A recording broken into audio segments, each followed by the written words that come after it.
Vamos então dar início ao nosso webinar. Eu pedia se alguém conseguia no chat confirmar que nos está a ouvir direito, mas penso que se a Sara me está a ouvir, e se eu estou a ouvir a Sara e a Ana, que à partida, mas se alguém conseguir confirmar dos participantes, era mesmo bom para nós ter essa validação.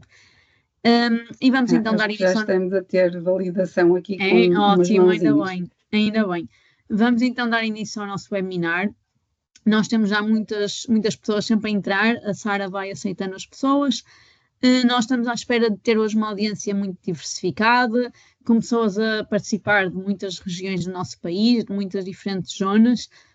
Se quiserem partilhar connosco a zona do país de onde vêm, neste caso de onde nos estão a ouvir, e também se calhar até a vossa experiência com crianças de 2 aos 6 anos, que é o tema de hoje do nosso webinar. Peço-vos que façam no chat, está bem? Queremos ouvir de onde é que vêm e qual é que é a vossa relação com crianças de 2 aos 6 anos. Tivemos uma adesão muito grande a este encontro, a este momento, tivemos mais de 300 inscrições e achamos que isso reforça um bocadinho a importância que estes momentos de partilha e de reflexão e a necessidade que os pais das crianças de 2 aos 6 anos têm em procurar conhecimento científico validado que apoie um bocadinho os seus filhos e a relação que têm com os seus filhos e as experiências que lhes dão. Dou-vos as boas-vindas a todos, como investigadora do ProChild Co-Lab. Quero dizer também que este webinar faz parte do ciclo do webinar chamado E as Crianças, que é uma iniciativa do ProChild que deu lugar já a 9 webinars que foram realizados entre 2021 e 2022 e que nós agora decidimos retomar porque também queremos chegar até um público que não temos tido tanto foco nos últimos tempos. Queremos chegar muito às famílias e às famílias de crianças pequenas portuguesas e, portanto, hoje retomamos esta intenção, está bem? E queremos manter esta iniciativa viva, portanto, no final deste webinar também peço-vos que nos acompanhem nas nossas redes sociais e através do site do ProChild, porque esperamos vir a ter iniciativas deste género num futuro próximo. Se estiver a correr tudo bem e se me continuarem a ouvir, eu vou continuar. Então, vou começar por me apresentar a mim e à minha colega Ana Mesquita. Nós somos ambas investigadoras no ProChild Co-Lab, somos ambas biólogas de formação e temos aqui um percurso muito grande nas neurociências e principalmente nas neurociências do desenvolvimento da criança, tanto do bebê como da criança dos 2 aos 6 anos. Temos também aqui a Sara, que está na parte mais da comunicação com vocês no chat, mas que ela poderá intervir mais nesse aspecto também. E queria também salientar que eu e a Ana, como eu disse, nós somos biólogas de formação com um percurso na investigação nas neurociências, mas também somos mães de crianças dos 2 aos 6 anos e, portanto, também trazemos aqui, queremos este momento para vos trazer um bocadinho do que é a nossa experiência, tanto como investigadoras, como mães e como investigadoras mães. Então, começamos também por dar aqui uma apresentação muito breve do que é o ProChild. Então, nós somos um laboratório colaborativo, nós somos uma associação privada sem fins lucrativos que existe desde 2018 e que é sediada em Guimarães. Nós temos como missão o combate à pobreza e à exclusão social na infância e para isso temos aqui uma abordagem científica e transdisciplinar que pretende gerar conhecimento científico, que pretende gerar e disseminar conhecimento científico e que pretende levar o conhecimento científico às várias entidades e referências que rodeiam a criança e que trabalham com a criança. Isto inclui os profissionais de saúde, inclui os profissionais das creches, inclui também os apoios sociais, as instituições de apoio social e inclui, claro, como é óbvio, também as famílias e os pais e cuidadores das crianças, das nossas crianças. E hoje este webinar é muito para vocês, pais. Eu sei que temos muitos profissionais como participantes, mas se forem pais também, ou se forem cuidadores de crianças de 2 a 6 anos, é esse o papel que eu quero hoje que vocês abracem.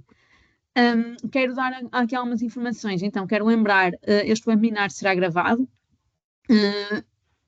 porque nós depois pretendemos também ele ficar para possível referência para outros pais que não possam ter estado aqui hoje.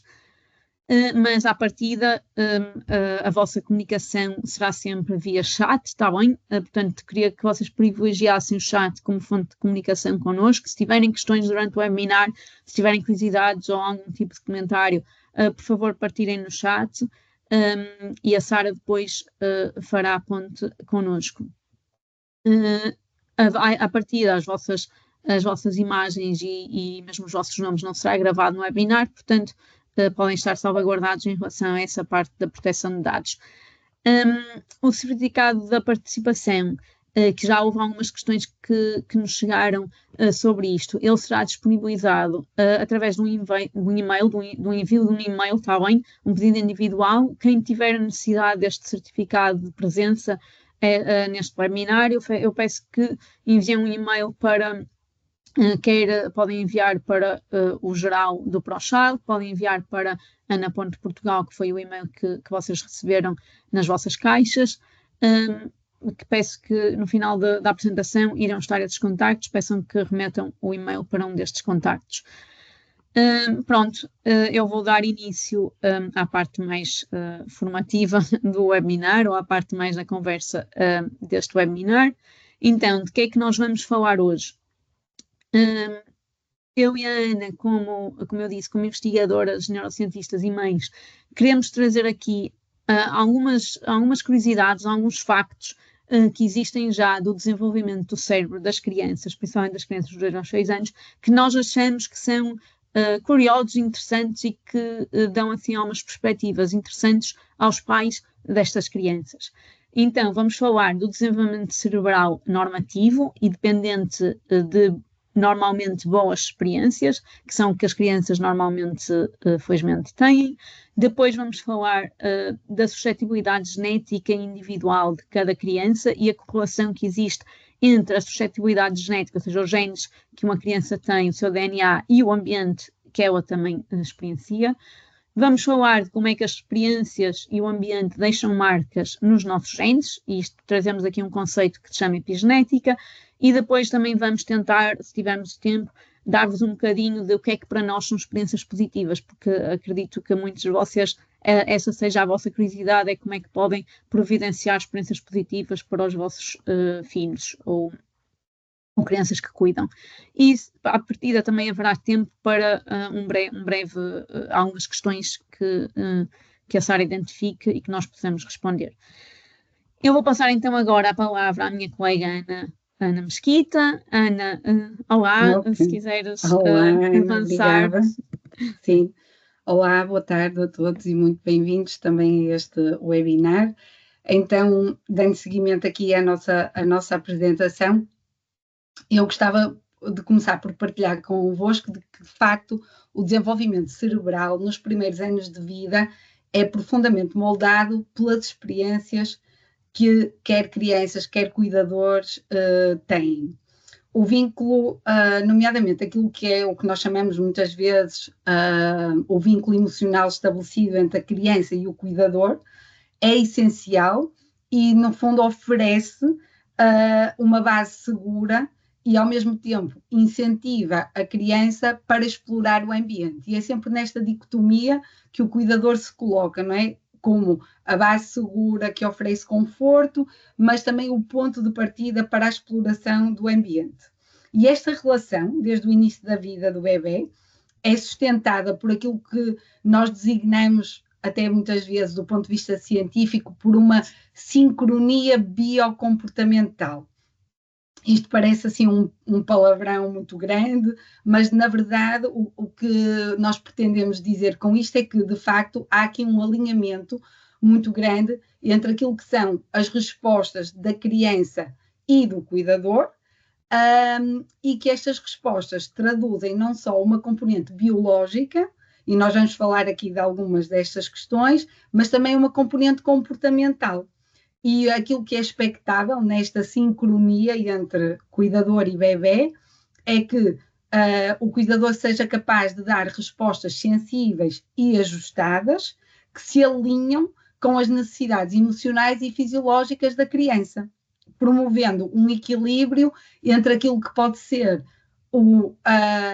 algum do stress que o mundo traz a esta criança, não é? Que nasce e que se desenvolve ao longo dos primeiros anos, e o desenvolvimento saudável do seu cérebro, ou seja, é nesta relação, é no estabelecimento deste vínculo que a criança vai encontrar o seu equilíbrio entre aquilo que é o desafio do meio ambiente, das suas experiências e o seu desenvolvimento saudável. Através deste porto seguro, a criança vai se sentir protegida para explorar o mundo e isso é fundamental para o seu crescimento cognitivo, emocional e social. Então, de facto, este é mesmo o nosso ponto de partida, é aqui que a nossa base começa. E é muito interessante nós pensarmos no desenvolvimento da criança nos primeiros anos de vida, e nomeadamente no cérebro desta criança, porque o ser humano nasce de facto com um cérebro bastante imaturo, comparativamente até com outros animais. Este gráfico que nós costumamos usar muito mostra um bocadinho os vários processos que ocorrem no desenvolvimento cerebral. E esta linha vermelha aqui identifica o momento do nascimento. Se nós olharmos para este gráfico, verificamos que muitos dos processos importantes ou inerentes ao desenvolvimento cerebral começam muito antes do nascimento do bebê. Muitos deles começam, ou alguns deles começam ainda no primeiro mês ou após o término do primeiro mês, e que são o nascimento de novos neurónios, das células que estão no nosso cérebro. Há também já seleção neuronal, os neurônios que vão para locais específicos do nosso cérebro. Há aquilo que nós chamamos também a diferenciação neuronal, que é neurónios terem funções diferentes no nosso cérebro, e há a formação de sinapses, de ligações entre neurónios. Tudo isto ainda acontece antes do nascimento. Mas se nós olharmos aqui para o momento pós-nascimento, verificamos que muitos destes processos continuam a ocorrer depois do nascimento. E isso significa que o nosso sistema não está completo, não é? Não está totalmente maturado no momento em que o bebê nasce. O que significa que há ainda aqui muitas oportunidades para que este ambiente que o bebê vai encontrar neste novo mundo determine muito daquilo que é o seu desenvolvimento cerebral. E é um bocadinho esta a ideia que nós queremos passar aqui hoje, é que os cérebros não nascem com o bebê, os cérebros vão se formando ao longo da vida com o bebê e com as suas experiências. Para vocês terem uma ideia, ao nascimento há de facto já quase um número até superior de neurónios formados no cérebro do bebê, quando comparado com os números que se pensam ser do adulto. Pensa-se que nós teríamos cerca de 85 bilhões de neurónios em adultos. O bebê nasce até com mais neurónios do que aqueles que nós vamos ficar no adulto, mas a verdade é que o cérebro do recém-nascido tem apenas 1/4 do tamanho do cérebro de um adulto, o que significa que há muitos processos que ainda vão acontecer que vão determinar toda esta expansão do cérebro do recém-nascido até à idade adulta.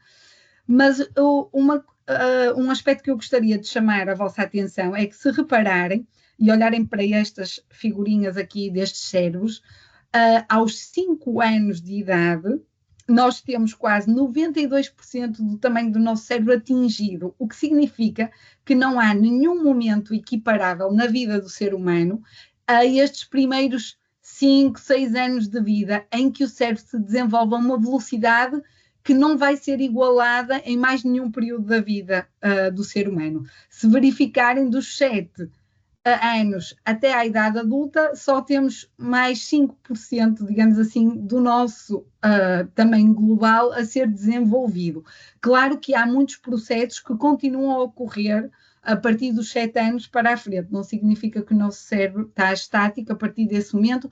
O que nós queremos mostrar é que muitos dos processos e dos processos significativos envolvidos no desenvolvimento cerebral ocorrem nestes primeiros 6 anos de vida, o que a nós, como cuidadores, não é, nos traz uma grande responsabilidade pela influência que o ambiente que proporcionamos às nossas crianças pode ter na maturação deste sistema. E aqui, por curiosidade, aos 3 anos de idade, para terem uma ideia, pensa-se que haja cerca de 700 novas conexões a serem estabelecidas a cada segundo no cérebro da criança, o que mostra bem o ritmo de aprendizagem a que a criança se desenvolve nesta altura. E, de facto, esta aprendizagem acontece é altamente dependente da experiência. Ou seja, nós vamos ver com a Ana também já daqui um bocadinho que nós trazemos connosco muita bagagem, e essa bagagem determina em grande medida, digamos que, as barreiras entre as quais nós nos vamos desenvolver, digamos assim, mas depois a capacidade que nós vamos ter de adquirir determinadas competências é muito determinada também pela nossa experiência. E nós todos sabemos que uma criança vai aprender a falar, vai aprender a andar eventualmente, e que há timings típicos, não é? Momentos de desenvolvimento específicos e de aquisição para estas competências, mas o tipo de experiência que a criança tiver vai determinar muito a qualidade da aquisição destas competências. A linguagem é um bom exemplo, por exemplo, porque nós sabemos que o número de palavras que uma criança é capaz de dizer numa determinada fase do seu desenvolvimento é altamente dependente da exposição desta criança, não é? A essas palavras. E por isso, quanto mais exposta tiver a uma conversação mais elaborada, mais rica, mais vocabulário esta criança vai ser capaz de aprender em determinadas fases do seu desenvolvimento.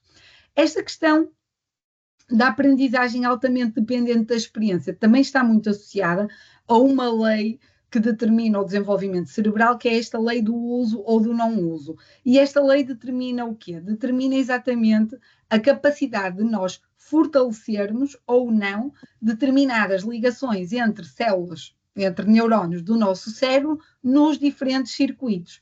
Isto significa o quê? Significa que quando nós usamos muito um determinado circuito cerebral, que envolve determinadas células, nós vamos fortalecer as ligações entre essas células.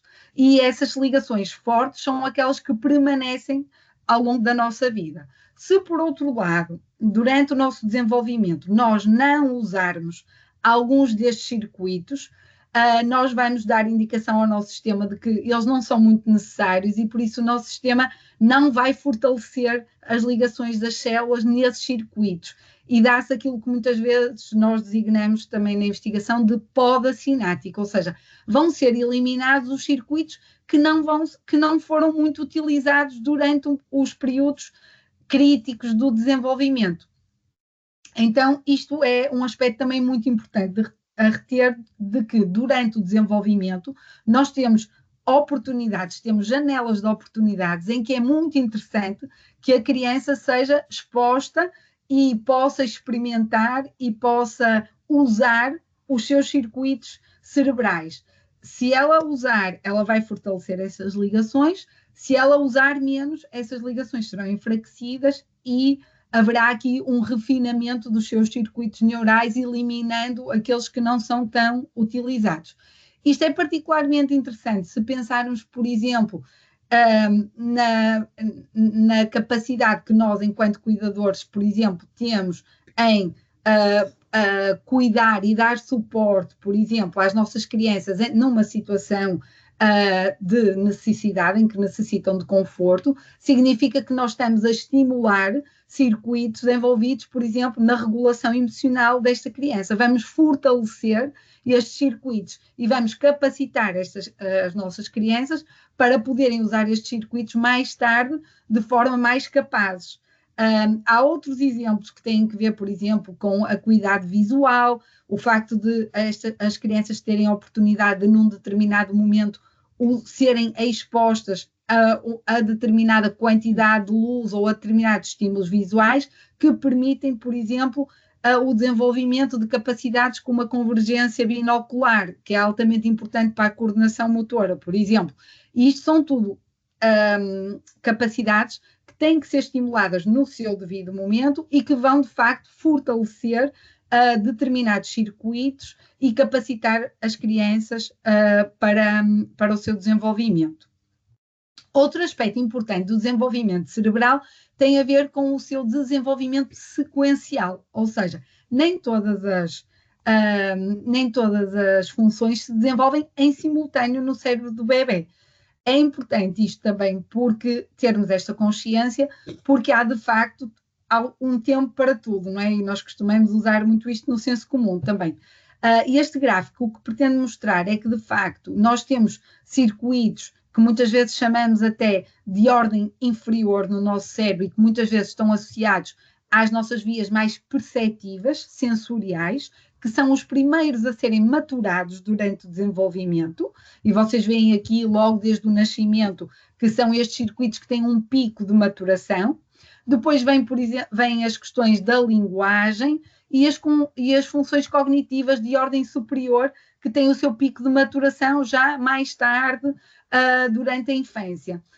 E este é um gráfico meramente representativo, mas que mostra também aqui, que nos coloca a nós, enquanto cuidadores também, nesta perspectiva de respeito também pela individualidade da criança e pelo seu tempo de desenvolvimento. E, de facto, há um tempo para o seu desenvolvimento e o nosso cérebro respeita, não é, sequencialmente esse tempo de maturação.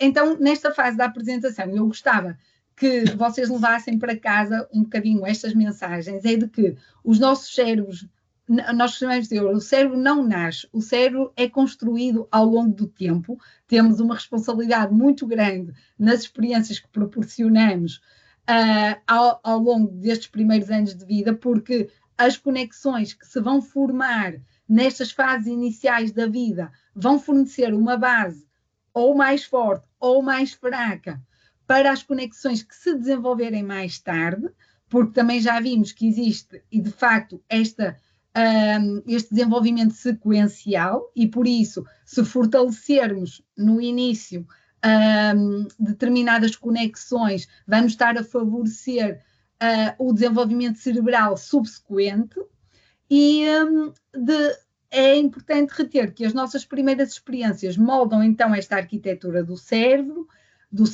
que serve de base para toda a aprendizagem, para o nosso comportamento e saúde no futuro, porque há muitos aspectos que são da nossa saúde, quer mental, quer física, que vão ser determinadas por este desenvolvimento cerebral que ocorre nos primeiros anos de vida. Ana, queres avançar? Quero, sim. Obrigada, Ana. De facto, a Ana veio aqui trazer-nos estas questões do desenvolvimento gradual e sequencial do cérebro e de como o cérebro se constrói, não é? E se constrói muito com, claro, as experiências que nós damos aos nossos filhos, às nossas crianças. Mas a verdade é que, como a Ana diz, eu venho fazer aqui o papel um bocadinho de mostrar o outro lado, está bem? De tentar fazer um bocadinho advogado do diabo no outro sentido, que é, também existem efetivamente características que nascem connosco e que fazem parte do nosso DNA. Ou seja, existe esta individualidade, diferença individual entre todas as crianças e entre todos os adultos que fazem parte da natureza e que fazem parte da sociedade. E essa suscetibilidade genética individual é o que eu vos quero trazer agora, e vou tentar trazer também alguns conceitos científicos que vêm nesta área, nomeadamente ao nível desta velha questão de o que é genético, o que é ambiente, e afinal se é assim tão simples ou se há complexidade para responder a esta pergunta. Então, venho primeiro trazer-vos aqui uma imagem de uma distribuição normal. Esta curva que vocês veem, chamada curva em sino, não é? Este sininho que vocês veem é o chamado uma distribuição normal, e a maior parte das características psicológicas, nomeadamente dos nossos traços de personalidade, do nosso temperamento, das nossas preferências, a maior parte dessas características podem ser quantificadas, podem ser medidas, e quando estudadas na população, existe uma distribuição normal dessas características. O que é que isto significa? Por exemplo, vamos falar do temperamento ou da reatividade de uma criança ao seu meio ambiente. O quão reativa uma criança é quando exposta a um ambiente, por exemplo, com muitas pessoas, com muitos familiares envolvidos. A criança está confortável, está plena, está tranquila naquele contexto, ou se calhar pode acontecer que é uma criança mais reativa e que se calhar muitos barulhos, muita gente, muitos estímulos sociais e diferentes, ela acaba por ser hipersensível e se refletir no seu comportamento. Esta característica da reatividade ao ambiente, a reatividade sensorial, também tem ela uma distribuição normal, o que significa que existem muitas crianças, a maior parte das crianças, efetivamente, vão estar na média da população, vão ter um comportamento chamado normal, mas que depois existem muitas crianças que vão estar nos extremos opostos, que vão ser muito reativas ou que vão ser muito pouco reativas. E o que eu quero trazer aqui é que estes extremos fazem parte da nossa natureza e são biológicos, não são necessariamente extremos maus. O facto de não estarmos no meio da curva, não é? Ou da nossa criança, o nosso filho não estar no meio da curva, na média, não significa que isso seja negativo. Aliás, muitos destes extremos, às vezes, são paralelos a uma característica que, noutro contexto ou noutra situação, se tornam até positivos. E depois também há esta questão que é, todos nós vamos ter muitos traços diferentes comportamentais e psicológicos, e em alguns traços nós vamos estar na média, noutros traços vamos estar no extremo mais à esquerda, nos outros vamos estar no extremo mais à direita. E isso faz parte da natureza e da nossa variabilidade individual. A questão aqui que tem estado que tem preocupado muitas mentes dos investigadores e dos cientistas e da sociedade em geral, é o que é que explica estas características, não é? E esta variabilidade, o que é que vem, o que é que molda as características, principalmente as características mais extremas, que são as que nos fazem mais confusão. E normalmente isto vai-se dividir, estes fatores que podem influenciar estas características, a ciência tem tentado dividir entre a genética, não é? O que é que vem da nossa família, dos nossos pais, que mistura é que nós herdamos do nosso pai e da nossa mãe, e que é os nossos genes, o nosso ADN. Depois, e que sabemos que é à partida estático, não é? O DNA é constante ao longo de toda a vida do indivíduo. Depois temos também aqui um fator que é o ambiente partilhado, e como ambiente partilhado eu quero que vocês entendam que é o contexto onde a criança se insere em mais alargado, ou seja, os hábitos familiares, as rotinas da criança, a escola ou a creche onde esta se insere, a comunidade, não é? Os hábitos culturais daquela criança, mas também até fatores bastante maiores, como a poluição, por exemplo, da cidade onde aquela criança habita. Tudo isso são fatores do ambiente partilhado, porque aquela criança, à partida, vai ter um ambiente muito semelhante entre as crianças que estão no círculo dela. E depois temos aqui o ambiente único, um ambiente que não é partilhado, e que isso tem a ver com as interações mas que são com as características do ambiente que se rodeiam apenas, que são mais proximais àquela criança. Por exemplo, a interação que aquela criança tem particularmente com aquele cuidador, ou algum tipo de preferência que esta criança tenha com determinada característica.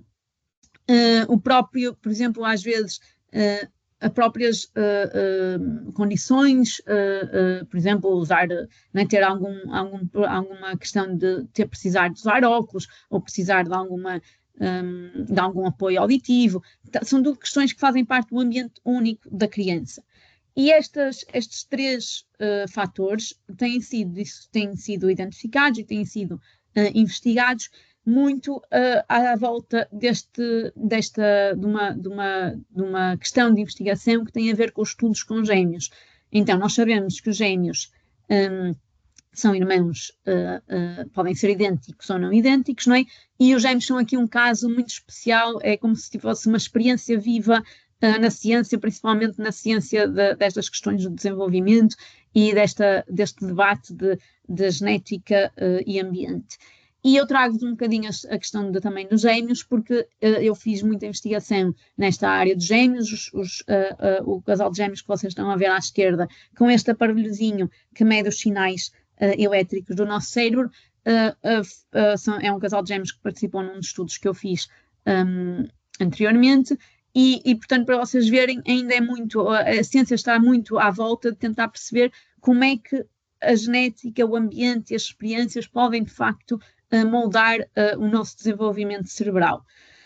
E então, porque é que os gêmeos são um caso tão especial nas ciências e tão procurado? Porque os gêmeos, de facto, os gêmeos idênticos particularmente, eles têm as mesmas bases genéticas. Os gêmeos idênticos caracterizam-se porque eles têm o mesmo ADN. E o facto de eles terem o mesmo ADN dá aqui uma experiência de controle na experiência maior que é a natureza. Eles têm o mesmo ADN, eles têm também o mesmo ambiente partilhado, porque à partida eles estão da mesma família e partilham das mesmas rotinas, provavelmente vão à mesma creche, têm os mesmos hábitos alimentares, portanto, partilham aqui o ambiente partilhado, mas o seu ambiente único é o único de cada um deles. E depois temos como comparação os gêmeos não idênticos, em que à partida, aliás, na média, eles partilham 50% do DNA, porque vem uma parte da mãe e uma parte do pai, e depois eles partilham o seu ambiente partilhado. O seu ambiente partilhado é o mesmo para eles dois, tal como para qualquer outro tipo de irmãos e casal de irmãos. E depois, claro, tem o seu ambiente único. Isto tudo, numa forma um bocadinho complexa e numa matemática um bocadinho complexa, dá aso a que os investigadores consigam quantificar para determinado traço psicológico quanto é que é explicado pela genética, quanto é que é explicado pelo ambiente partilhado e quanto é que é explicado pelo ambiente único. E isto tem sido feito para uma variedade de traços comportamentais e psicológicos. Temos o caso, por exemplo, de quantas palavras é que uma criança diz aos 2 anos de idade. Será que isso é explicado pela genética? Será que isto é explicado pelo meio partilhado? Será que isto é explicado pelo ambiente único? Nós conseguimos dissociar isso se medirmos o número de palavras que um gêmeo idêntico diz, que o outro gêmeo idêntico diz, e que também nos gêmeos não idênticos, o casal, o que é que diz, e ao fazer um modelo matemático conseguimos quantificar estes fatores. O que é que de facto estes estudos nos têm mostrado assim no seu agregado?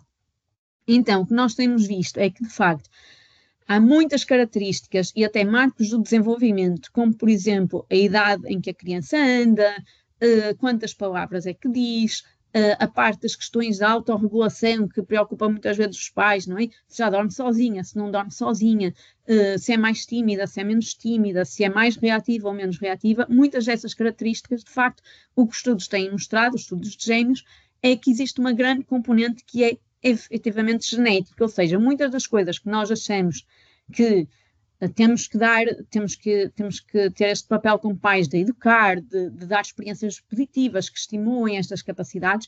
Muitas destas características, de facto, estão nos genes das crianças. Por exemplo, vem aqui no slide, eu sei que é um triângulo um bocadinho complexo, mas se vocês veem aqui do lado mais esquerdo da apresentação, temos a linguagem, que efetivamente a linguagem é dos que se situa mais perto do fator que é o ambiente partilhado, ou seja, a linguagem efetivamente tem ali uma grande componente que é explicada pelo ambiente partilhado das crianças, ou seja, os hábitos alimentares, os pais que têm, as creches que frequentam, mas depois, se formos ver a parte mais psicomotora de aquisições finas da motricidade, ou mesmo questões da atenção e das relações familiares e emocionais, que têm a ver também com a autorregulação, o foco da atenção, tudo isso está efetivamente a tender para a explicação, a parte genética pesar bastante, e o que não é explicado pela genética é explicado por este ambiente único.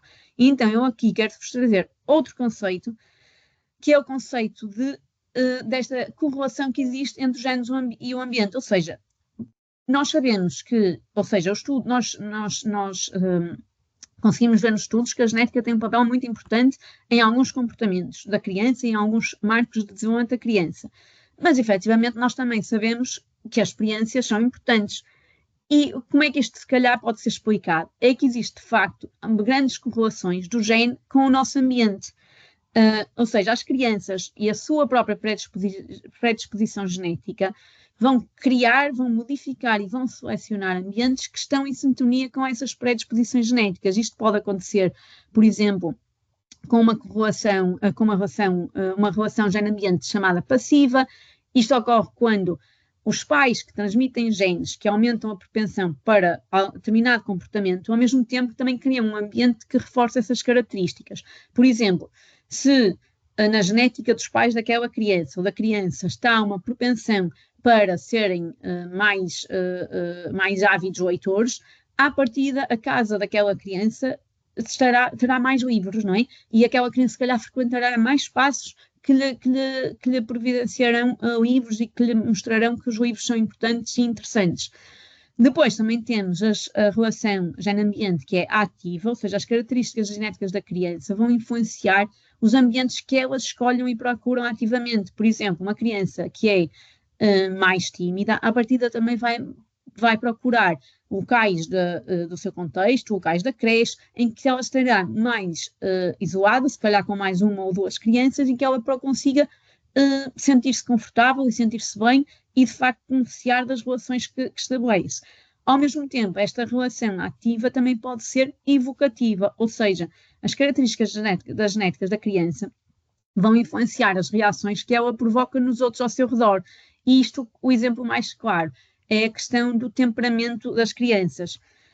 Eu acredito que, se tivermos, de facto, pais na nossa audiência, não é? Pais de crianças de 2 aos 6 anos, nós sabemos que o temperamento da criança é uma questão mesmo crucial nos primeiros anos de vida, aliás, desde o nascimento, que os pais percebem só qual é que é o temperamento daquela criança e é muito provável que esse temperamento vá sendo relativamente estável ao longo dos anos. O temperamento, então, é a maneira única como cada criança encara os desafios diários e as rotinas, não é? Como reage à exposição às experiências sensoriais, como responde a ver-se também na sua atividade motora, no controle da sua atenção, na sua autorregulação, que influencia a alimentação e o sono. E o temperamento sabe-se que é muito influenciado pela biologia, mas também há aqui uma questão ambiental. E, de facto, por mais que as crianças nasçam com uma aptidão, não é? Com uma predisposição para determinado temperamento, a verdade é que as crianças, à partida com certos temperamentos, poderão despontar, evocar nos seus cuidadores, nos seus professores, nos seus colegas, ações que também vão, se calhar, potenciar ou não aquele próprio temperamento, não é? Uma criança que que chore mais, que seja mais reativa, que seja desconfortável em muitos ambientes diferentes, à partida também terá professores ou educadores ou até colegas que depois também poderão não suportar a criança e não apoiar a criança devidamente nesse seu temperamento. E o que nós sabemos é que as crianças, de facto, que em relação ao temperamento, elas prosperam em ambientes que respeitam o seu temperamento. Portanto, a nossa responsabilidade aqui ajuda a criar estratégias para superar os seus desafios e os desafios que o seu temperamento traz. E esse próprio temperamento poderá ser benéfico e trazer outros traços mais interessantes e bastante positivos no seu futuro. Ou seja, o que nós sabemos é que nós não podemos escolher o temperamento de uma criança, tem uma base genética bastante forte, mas podemos mudar a forma como lhe respondemos, tanto os pais como os educadores, como os próprios colegas, e nessa interação do temperamento e do ambiente, também assim potenciar o desenvolvimento da criança e capacitar a criança para responder de melhor forma com o seu temperamento. Então, as mensagens para levar para casa da minha parte são que a genética não pode ser alterada, mas isso não significa que nós estejamos presos a ela e que ela tenha um destino fixo. Então, nós devemos não nos focar só no ambiente, mas também como é que a genética e o ambiente interagem juntos no desenvolvimento da criança.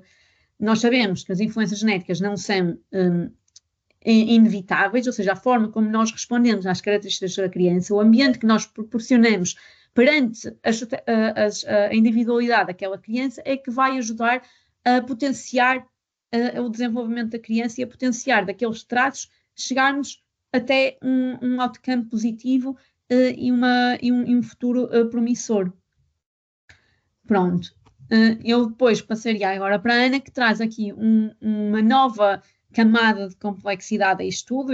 Ela começou com a parte das experiências e do ambiente, eu trouxe um bocadinho da genética e da complexidade desta relação gene e ambiente, mas depois ainda existem aqui outra questão mais complexa, que é como é que as experiências de facto podem deixar uma marca biológica em nós. Sim, obrigada, Ana. Então, aqui, como assim, o tópico mais final da nossa apresentação, de facto, a ideia aqui é trazer-vos esta ideia de que a genética, de facto, o nosso DNA, enquanto sequência de genes, é imutável ao longo da vida. Mas aquilo que se sabe hoje é que a forma como os nossos genes podem ser ou não ser expressos em determinados momentos ao longo da nossa vida pode ser determinada pelas experiências que nós temos.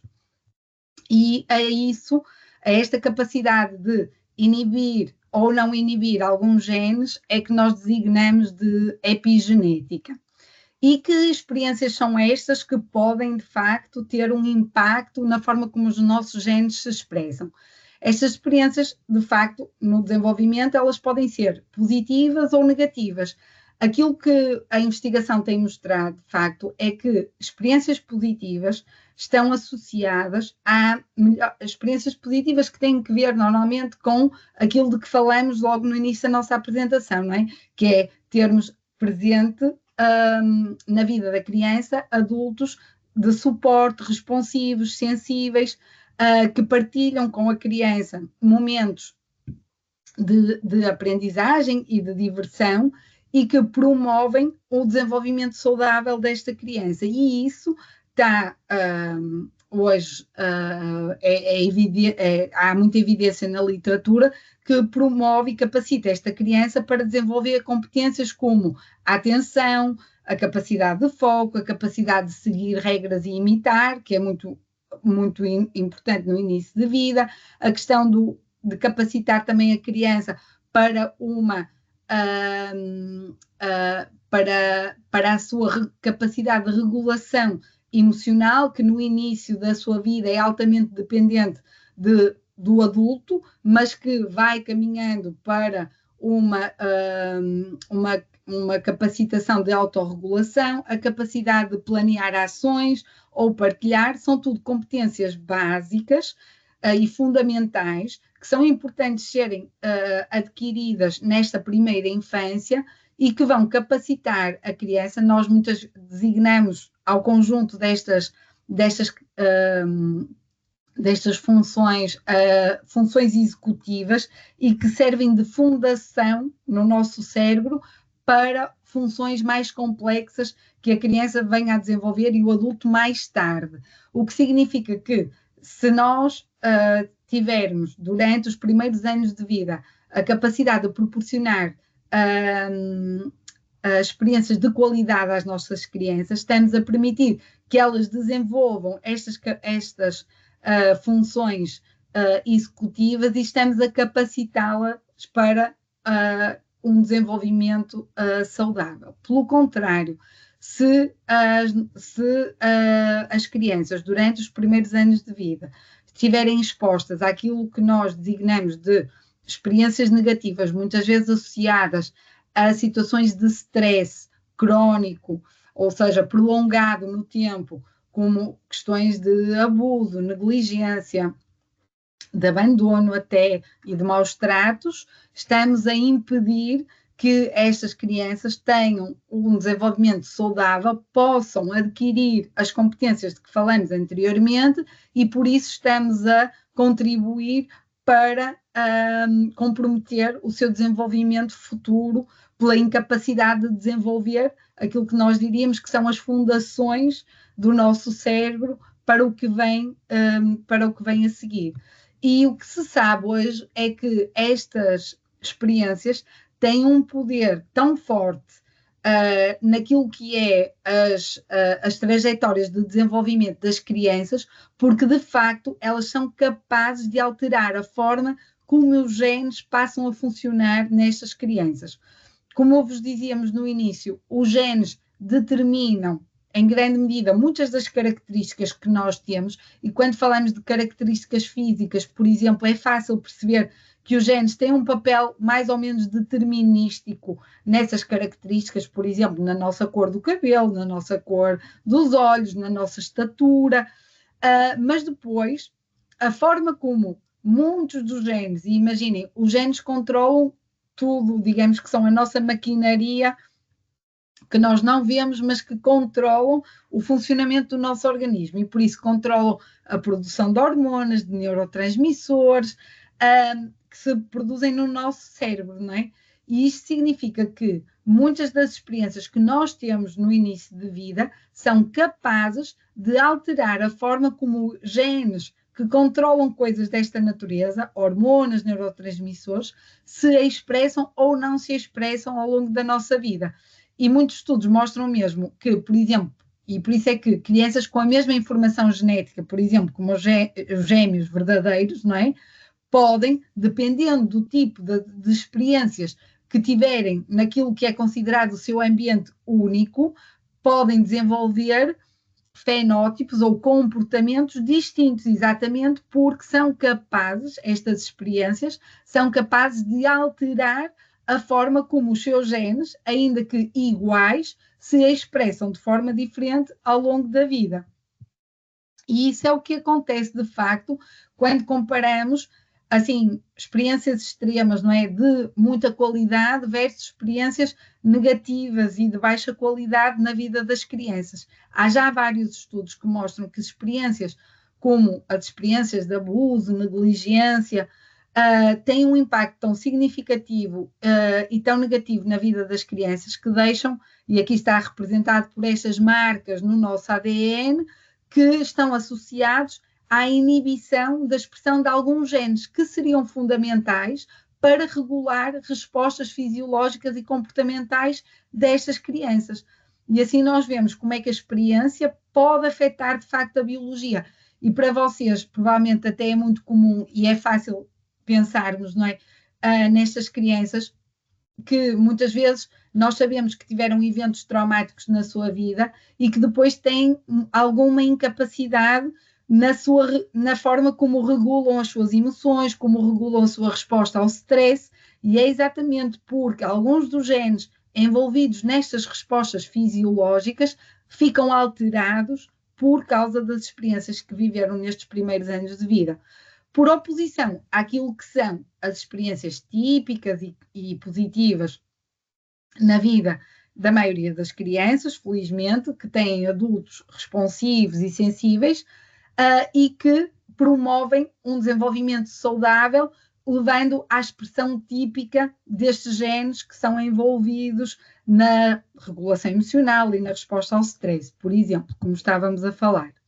Então, é muito interessante ver exemplos positivos de alguns estudos que mostram exatamente que ambientes familiares estáveis e de grande afetividade promovem, de facto, a expressão de genes envolvidos na regulação do comportamento social, da empatia, algo que é muito importante para capacitar as crianças no seu futuro para uma melhor regulação emocional.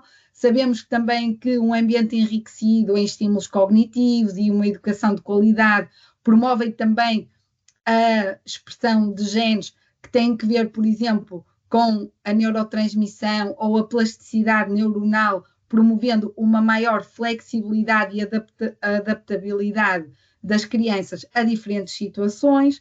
E, por exemplo, sabemos também que a exposição ao ar livre e a prática de atividade física regular com crianças pequeninas pode ter um impacto muito significativo também na expressão de genes, por exemplo, do sistema imunitário, dando às crianças aqui um fortalecimento desta resposta imunitária que tem um impacto não só no seu sistema imunitário, mas sabemos hoje em dia também que o sistema imunitário tem um impacto muito significativo também ao nível da saúde mental, tem aqui uma relação muito estreita com o cérebro, e por isso são tudo evidências de que experiências positivas têm de facto a capacidade de moldar a forma como os nossos genes são expressos e influenciar as trajetórias de desenvolvimento ao longo da vida, o que nos dá uma grande responsabilidade também, mas que também mostram também o potencial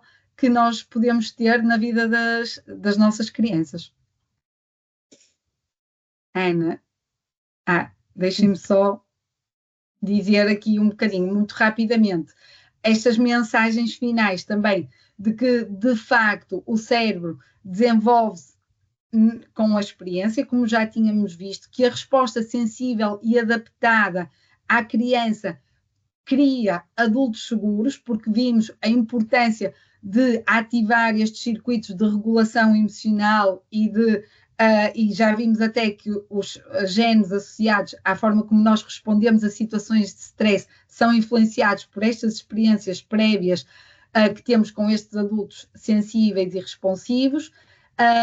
E nesta sequência, a qualidade das experiências nos primeiros anos de vida deixam de facto marcas para sempre, não é? Marcas biológicas no nosso DNA. E agora passas para mim, não é? Sim, agora, nós já não temos muito tempo deste webinar, mas eu vou tentar aqui dar-vos só um registro final do que é que foi o que é a nossa reflexão perante estes conceitos um bocadinho científicos e alguns deles um bocadinho complexos que nós vos tentámos passar. E como é que isso informam de facto, porque acho que a maior parte da audiência hoje aqui o que quer é providenciar as tais experiências positivas para o desenvolvimento da criança, não é? E então o que é que nós como investigadoras, como neurocientistas e como mães, também entendemos que é uma experiência positiva. Então, nós achamos que uma experiência positiva tem então estas três questões que foram vindo a ser abordadas ao longo deste webinar. Um é a atenção partilhada e a conexão. Nós sabemos que quando o adulto está presente, quando o adulto está a observar a criança e a sua própria individualidade e consegue, desse modo, responder e estar sensível às necessidades dessa criança, que isso, à partida, vai logo potenciar uma experiência positiva. Essa presença, essa qualidade, esta atenção partilhada na atividade que a criança está a fazer é mesmo muito importante. Depois temos aqui o desafio cognitivo. Sabemos que as crianças, principalmente as crianças dos 2 aos 6 anos, precisam, obviamente, um ambiente enriquecido é bom para elas potenciarem o seu desenvolvimento e para elas também ganharem a sua própria confiança e a sua própria confiança e eficácia naquilo que fazem. Mas esse desafio tem que ser sempre adaptado. E aqui isto vem um bocadinho em linha com a característica anterior, que é, se o adulto estiver atento e observador e perceber que a criança tem a sua própria individualidade, os seus próprios genes, as suas próprias marcas nos genes, o que vai acontecer é que o indivíduo vai perceber, numa determinada experiência, em determinado contexto, em determinada atividade, como é que aquela atividade pode ser potenciada, quer criando um desafio extra, não é? Quer aumentando o nível da atividade para que a criança se desenvolva, quer não aumente esse nível, deixe o nível porque a criança está efetivamente numa repetição da atividade que também é muito benéfica, como nós vimos para aquela questão dos circuitos do uso e do desuso que a Ana falou, de quanto mais os circuitos são repetidos, também mais aquela característica, aquela função se vai fortalecer. Portanto, essa repetição da atividade também é importante, é observar se a criança precisa dessa repetição ou até se aquela atividade não está de todo a frustrar aquela criança ou não está de todo a interessar aquela criança e, portanto, o desafio tem que ser decrescido, não é? E depois também queremos trazer esta questão da exploração sensorial e motora, que sabemos que nos cérebros dos mais pequeninos a exploração sensorial e motora é um facto muito importante. Naqueles primeiros slides que a Ana mostrou, aquelas curvas todas de aprendizagem, a exploração sensorial e motora está muito tem uma função muito basilar para todas as outras funções mais abstratas e mais complexas do nosso sistema cognitivo. Portanto, esta exploração sensorial e motora é muito importante, claro, aliada a um desafio adaptado e aliada a uma observação muito grande da criança e de uma partilha com a criança da própria experiência que nós estamos a tentar que ela faça. Temos aqui uma série de atividades que podem ser feitas em casa, mas vou apenas mencionar uma, se calhar, em cada faixa etária. Isto é mais em jeito de curiosidade. As experiências, como eu disse, as experiências que nós achamos que são positivas e que achamos que vocês devem levar como importantes notas das experiências positivas são estas 3 características, mas achamos que estas atividades que podemos propor englobam estes 3 fatores. As crianças dos 2 aos 3 anos sabemos que ainda estão a desenvolver a sua linguagem, portanto tem aqui uma necessidade muito grande do desenvolvimento linguístico, mas também o desenvolvimento motor é mesmo muito importante também nestas idades. Claro, respeitando sempre o ritmo e a iniciativa da própria criança e daí a suscetibilidade e os interesses daquela criança em específico. Temos alguns jogos, nomeadamente as canções com movimentos são muito bem sucedidas com as crianças, as músicas do Panda ou a música tradicional da cabeça, tronco, joelhos e pés, são crianças em que, se o adulto também estiver envolvido, o adulto canta e dança, a criança imita, a criança faz muitos movimentos corporais que são bastante bons para o seu desenvolvimento motor. E depois, introduzindo aqui paragens ou mudanças de velocidade, também até podem estar a potenciar o desenvolvimento de algumas funções executivas que estão a ser construídas as bases nestas idades. E depois temos aqui para crianças dos 4 aos 6 anos, de facto, as crianças dos 4 aos 6 anos há um desenvolvimento, um estímulo muito grande para as funções executivas, que a Ana já falou anteriormente, a capacidade de atenção, a capacidade de seguir regras, a capacidade de inibir impulsos, a capacidade de mudar de tarefa mais facilmente e de voltar a flexibilidade de mudar o foco é muito importante nestas idades e isso tem muito a ver também com a autorregulação que a criança também atinge nesta faixa etária. E, portanto, temos aqui as estátuas musicais, não é? O dançar ao som de uma música e temos momentos em que a música congela e que nós temos que nos parar em determinados movimentos. Isso tudo feito com adultos, feito com o resto da família, são atividades que nós achamos que vão ser sempre positivas, pode-se variar as regras, pode-se observar a criança para perceber em que traços é que ela já tem, que marcos é que ela já atingiu, e a dança e o movimento livre também são muito bons nesta idade. Deixo aqui, não sei se há muito tempo para respostas. Sara, o que é que me dizes? Estamos aqui nas 19h30, ou seja, deveríamos estar a terminar agora, mas se vocês concordarem, podemos dar aqui, se calhar, 5 minutinhos para dúvidas e questões. Algumas pessoas que me estão a enviar aqui informação que não estão a conseguir ter acesso ao chat, mas eu estou a conseguir ter acesso à informação que vocês enviam, por isso, quer seja pelo chat ou por mensagem privada, podem partilhar que eu passo a informação às colegas. Entretanto, já fomos recebendo aqui uma mensagem, deixem-me ler e eu já partilho com vocês. Afinal, não é uma mensagem, é mais um comentário positivo aquilo que foi partilhado por vocês. Pronto, eu quero agradecer muito a todos que têm estado aí. É mesmo bom ver a casa cheia. E pronto, esta, como eu disse no início, esta é uma iniciativa que o ProChild está a tentar trazer mais às famílias. Nós queremos fazer mais eventos que são para as famílias. Estamos muito agradecidos mesmo porque sabemos que se de facto são pais de crianças de 2 aos 6 anos, estão aqui numa gestão complicada, não é? Porque as crianças devem estar em casa ou a chegar a casa ou tiveram que pedir alguém para supervisionar durante os momentos. Portanto, agradecemos mesmo estarem presentes. E não sei, Sara, se queres que... Entretanto, acho que não chegou aqui... Não, são só mensagens de agradecimento pela vossa partilha, pela forma como partilharam a informação. Entretanto, eu se calhar vou aproveitar este momento porque houve algumas pessoas que, entretanto, colocaram questões sobre o acesso à gravação do vídeo. Eu se calhar vou partilhar essa informação, Ana, e depois passo a palavra para ti para vocês terminarem, está bem? Ok, está bem. A seguir ao webinar vocês vão receber um e-mail com algumas informações. Eu aproveito desde já para vos dizer que será divulgado divulgado a gravação deste webinar no nosso website e até ao final da semana será partilhado também nas nossas redes o link de acesso para conseguirem ter acesso então à gravação e também no e-mail constará também esta informação, está bem? Não já o link, mas até ao final da semana o link final será enviado. Pronto, Ana, não há mais nenhuma, não está a surgir aqui nenhuma questão, por isso passo a palavra para ti. Sim. Pronto, eu vou quase, estou praticamente a fechar esta sessão, este momento. Quero só partilhar com vocês que, pronto, eu e a Ana temos de facto muito interesse em como é que as experiências moldam o desenvolvimento e que mecanismos é que estão por trás desta pegada que as experiências têm no desenvolvimento das crianças.